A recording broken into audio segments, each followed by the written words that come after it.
This right here is Car Con Carne. Car Con Carne is a Q101 podcast. I'm James Van Ostel. Car Con Carne is sponsored by Easy Automation, easy-automation.net. If you're looking to transform your home, office, or business into a smart, seamlessly connected space, Easy Automation delivers custom automation solutions that are tailored to your lifestyle. Whether you're upgrading your home entertainment, streamlining your office tech, or enhancing the atmosphere in your restaurant or sports bar, they've got you covered. Their expert team designs and installs personalized systems from smart lighting and climate control to audio-video distribution and robust Wi-Fi networks, all managed through an intuitive app on your favorite device. Easy Automation makes technology work for you effortlessly, reliably, and always with your satisfaction guaranteed. Visit easy-automation.net or call Dan at 630-730-3728 and take control of your environment today. Car Con Carne also sponsored by Exploding House Printing. Exploding House can help with all of your screen printing, embroidery, and other merch needs. They're truly local. They're based in the Hermosa neighborhood, and they focus on small businesses, bands, brands, everything in between. They've worked on stuff for The Empty Bottle, The Botanic Garden, The Music Box, Dante's Pizzeria. You can see the whole list at explodinghouseprinting.com. And Jonathan, the guy behind Exploding House, he's been doing this for literal decades, so he knows what he's doing. Besides technical expertise, he delivers production efficiency and cost awareness to offer boutique print shop quality at much lower, large print shop prices. Check him out on Instagram at Exploding House, or go to their website or email info@explodinghouseprinting.com to get a quote. It's Car Con Carne. Let's eat in the car. It's Car Con Carne. And now here's the star of our show, James Van Ostel.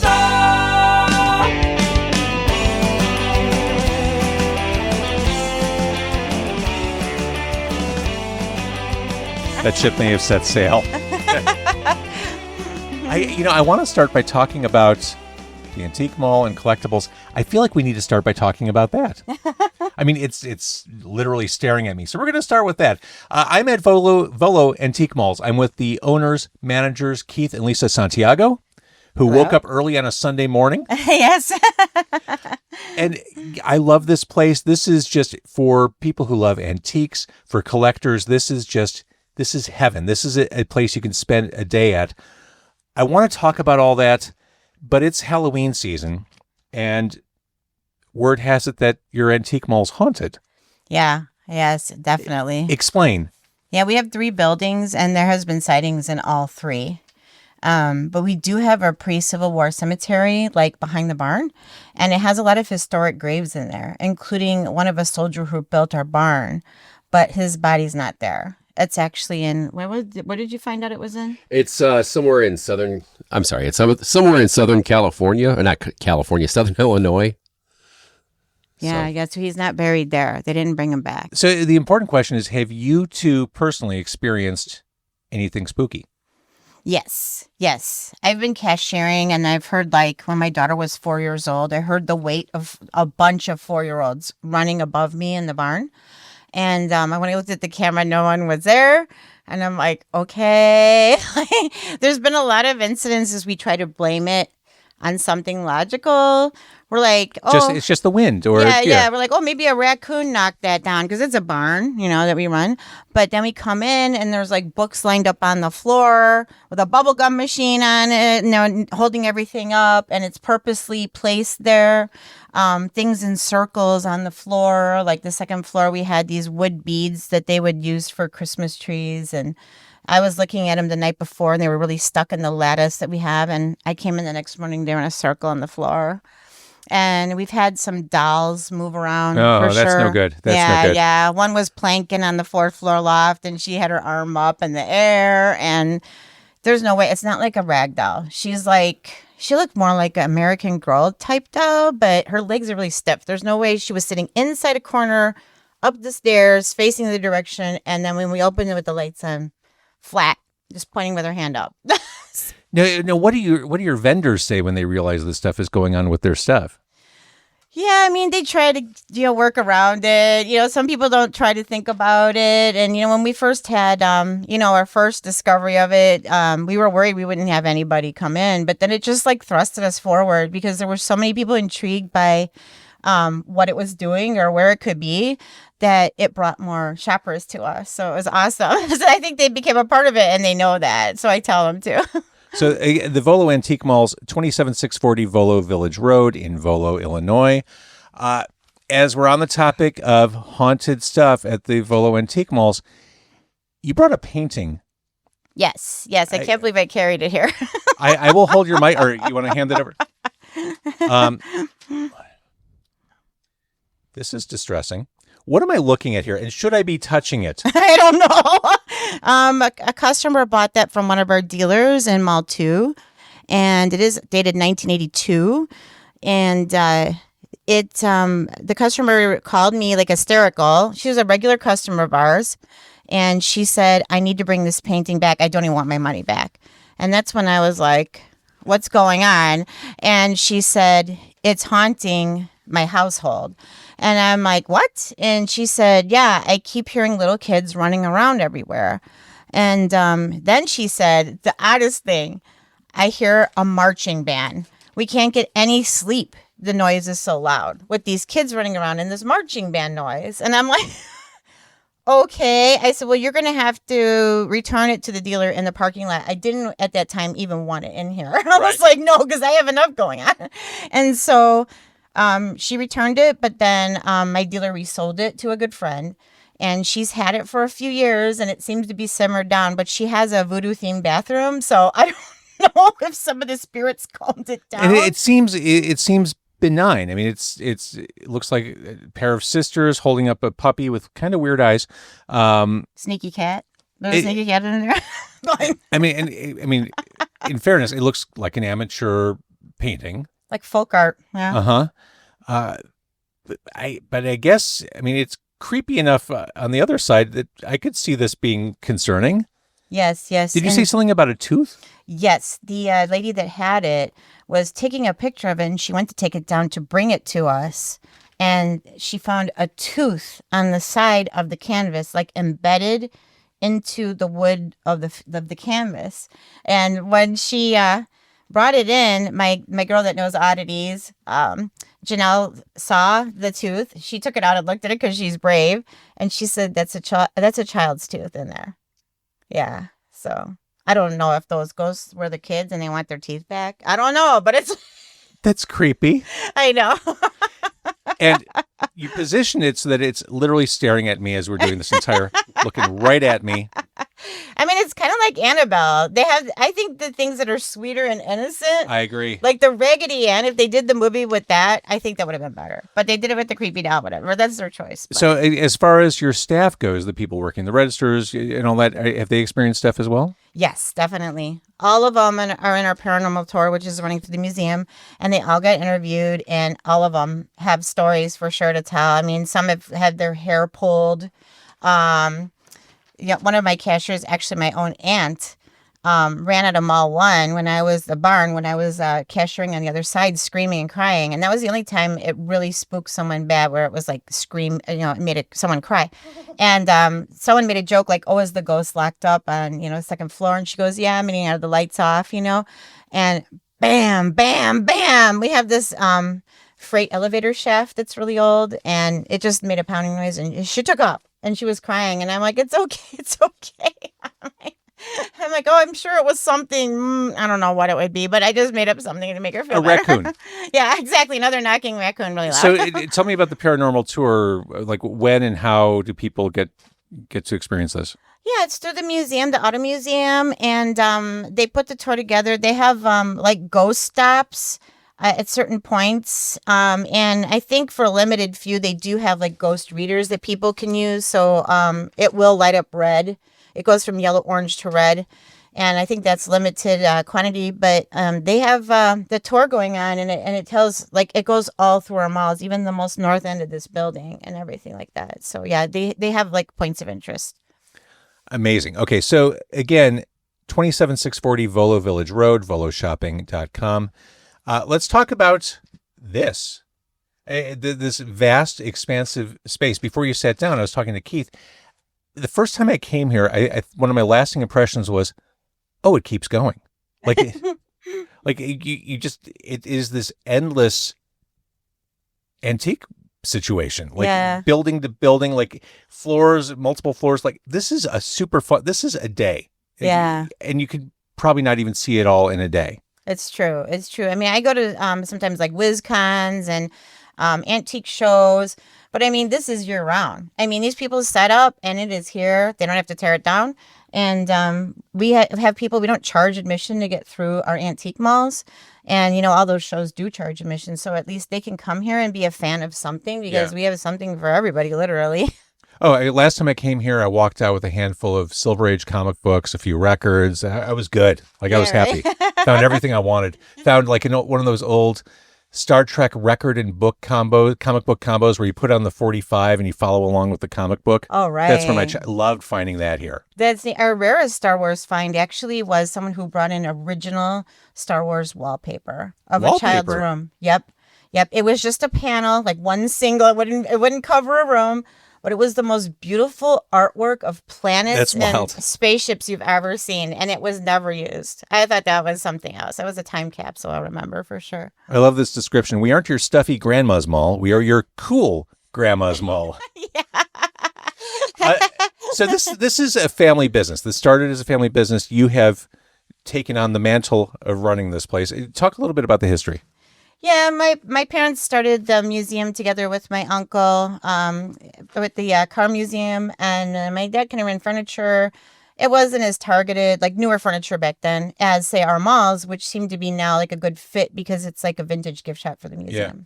So they'll come to see the Batmobile, and then they're like, "Oh my gosh, I can buy the mini version." Or we have these rare, signed things like Funko Pops, and they're like, "Wow, I love that." If they like a certain car, like even if there's like the Dukes of Hazzard, we'll sell anything from Miami Vice to A-Team collectibles to a whole bunch of slew of things. Whatever the museum's doing, we match their gifts, I guess we could say.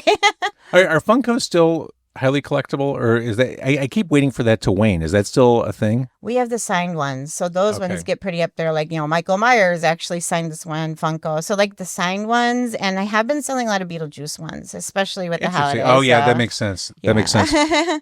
I was saying this before we started recording. I think people who like antiquing, like going to your antique malls, I think it's something you learn from your family. Like I got that bug from my grandmother. I mean, you got this from your family.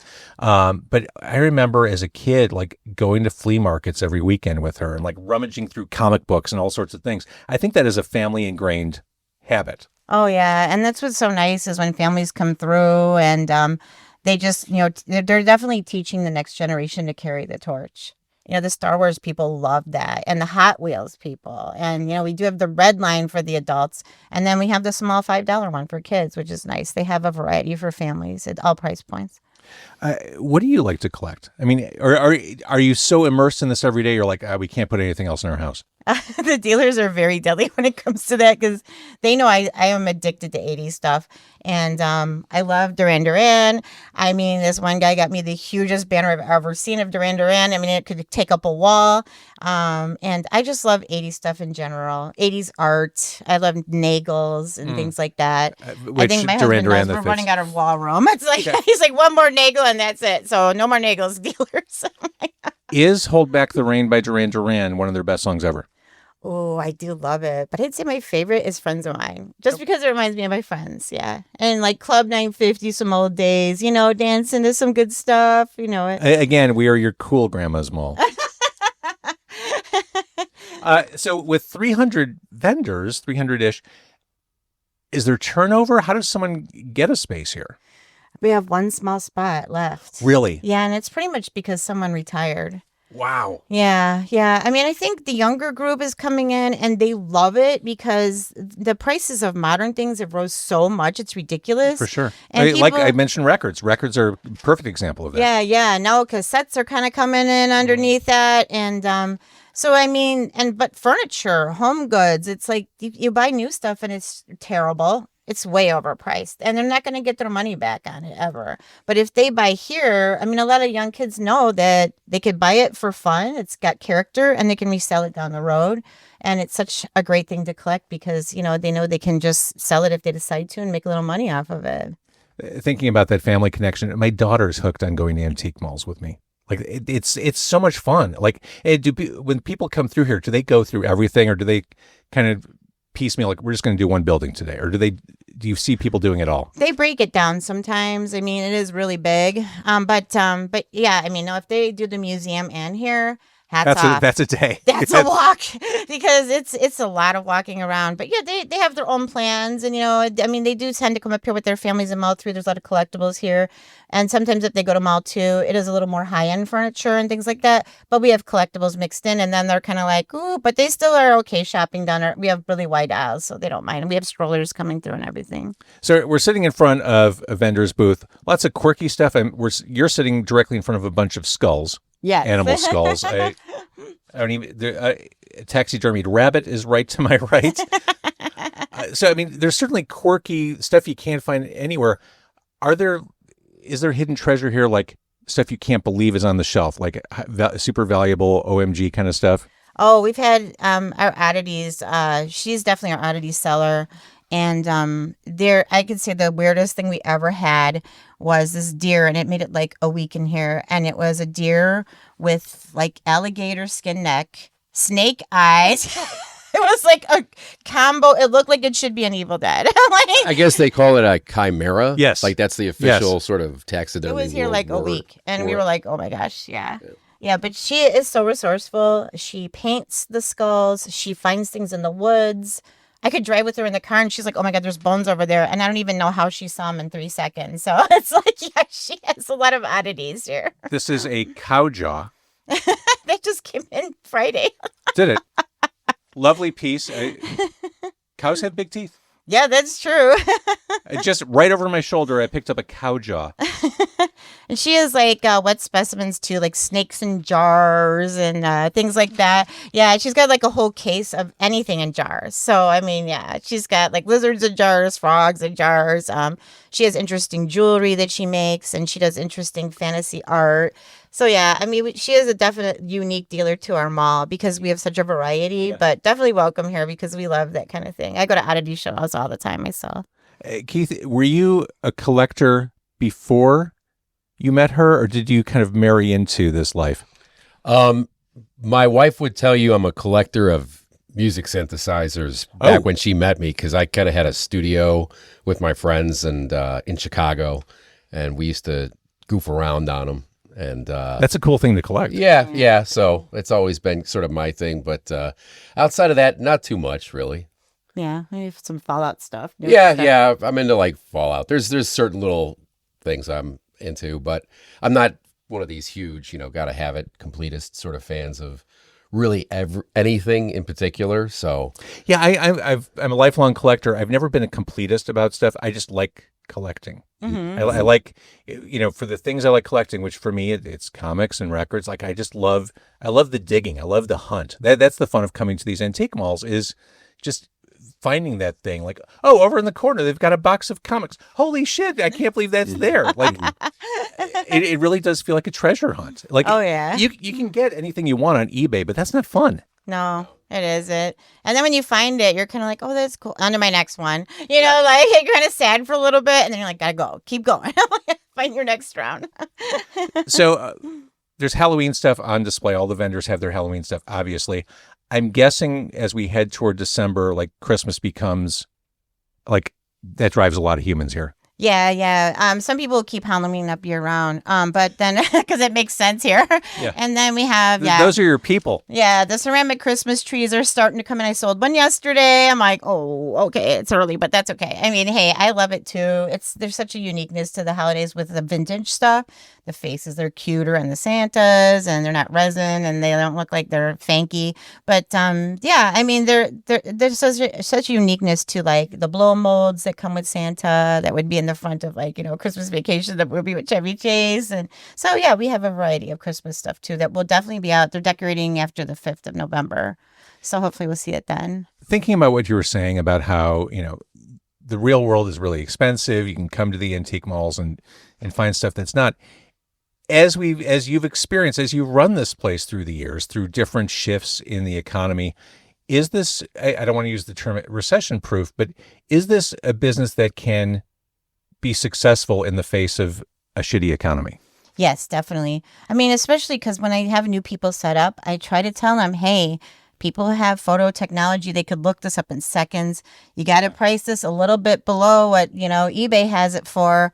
Knock off the shipping, and they're pretty competitive with their prices. They know that. And they're like, we always price below. And, I love that. They try to, they know they can mark it way up, but they would rather just have sell in volume, and then they can just keep changing over their inventory. And the people that change the most do the best, for sure. Brilliant. Okay, so the hours here at the Volo Antique Malls are 10 to 5 every day, except for major holidays like Thanksgiving and Christmas and Easter. You need a break. Yeah. We're open New Year's Days too. So if people needed somewhere to go, we're open here too.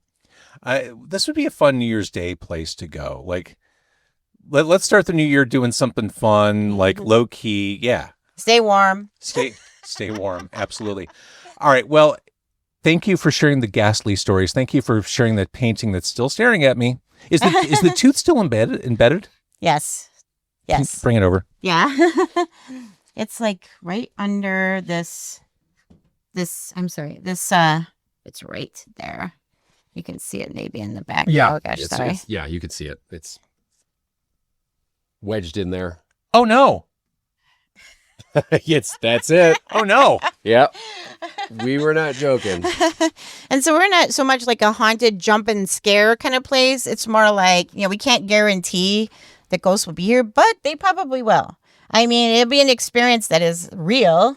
So it's not so much gimmicky as it is, paranormal for sure. And really, the ghost stuff, the paranormal stuff, that's just a bonus. I love coming here. This is so much fun being at your antique malls.